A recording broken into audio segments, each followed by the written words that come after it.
Selamun Aleyküm və Rəhmətullah. Bütün Əhl-i Beyt aşiqlərini İmam Əli hərəmindən salamlayırıq. Hər kəsə duacıyıq.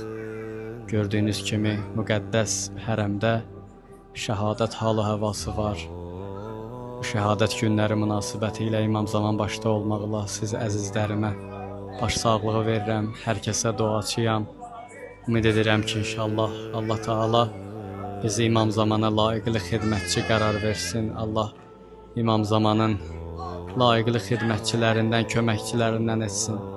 Allah bütün əzizlərimiz ki, dua istəyiblər, hər kimin hər nə duası, istəyi varsa, İmam Əli əleyhissalamın məzlumiyyətinə xatir dualarını qəbul eləsin. Gördüyünüz kimi, müxtəlif millətlər, müxtəlif dillərdə roza oxuyub İmam Əliyə ağlayırlar, əza saxlayırlar. Pakistandan, İrandan, dünyanın müxtəlif ölkələrindən. Allah sizlərə də qismət eləsin.